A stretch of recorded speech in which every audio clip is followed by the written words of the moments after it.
So you grew up in a musical family. Right. Your father, Rob Tyner from MC5, Mm-hmm. he lead singer. You're a drummer. When did you decide to get into music, and why did you choose drums versus being in front of a mic? Maybe let us know.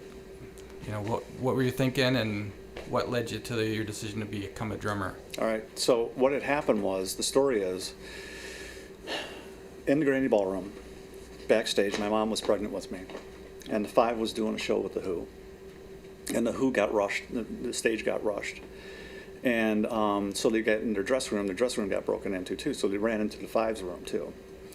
And Keith Moon was sitting there, and he was just totally enthralled with my mom, this pregnant woman, right? And he's like, "Oh, this baby, it's gonna become a drummer. This is gonna be a drummer baby. I can feel it, right?" So that was the first thing. The second thing is that since about two and a half, 3 years old, that's when I started. Used to bang on pots and pans and shit like that.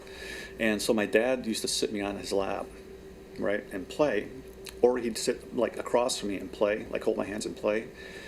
He was a lefty drummer, so he was able to show me the right way by looking at me Right. and playing opposite. So that's why I was a righty drummer, right? But he played left.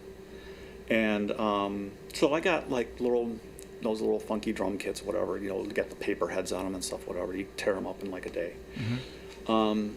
And I can't remember how old I was quite young. We used to live in Detroit, and in an alley system, we used to walk dogs and stuff like that. And one of the things I used to love to do, still do today, is dumpster dive and stuff. And someone had thrown away like an old WFL drum kit. And it was just like a snare, a tom, and a bass drum, and that was it. And the heads were all busted up or whatever, but I brought it home. And that was like my first kit, right? So my dad would sit there and say, "Okay, well, let's start you off with this." So he started me off with the Beatles' second album. So I went through the Beatles' second album, played everything. They're like, "Okay, all right, you got that down. All right, here's Beatles. What was it? What was next? Sgt. Pepper's. Here's Sgt. Pepper. Learn how to play Sgt. Pepper, right?" And that one was like, wow, this is cool music. I really liked Sgt. Pepper a lot back then. And Ringo Starr was like my first favorite drummer of that time, right? Right. And then I discovered the Kinks and the Who, and bye bye Beatles forever. That was it, right? And then it was like this whole, Keith Moon. I'm like, oh yeah, you get older to learn this stuff, right? So I started emulating his style on how to play, Mm-hmm. and it was Moon 100% all the way until through high school.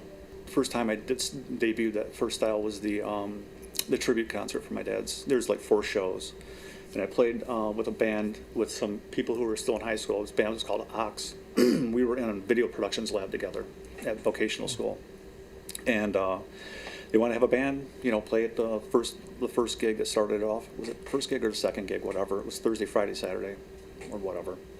4 days, 3 days. Long time ago. Sorry. But anyways, so we played there. It's not my best work. And the guys, it's no fault of their own or anything like that. I just don't feel it was my best work at all. Was not in a very good place. That was like 6 months after my dad had passed. Proverbial girlfriend broke up with me, and then that time, that kind of crap. Geez. It's like just that kind of stuff. It's just a real like kind of rough patch situation, and it was what it was. And so after that was like the last time I played until I hooked up with you guys.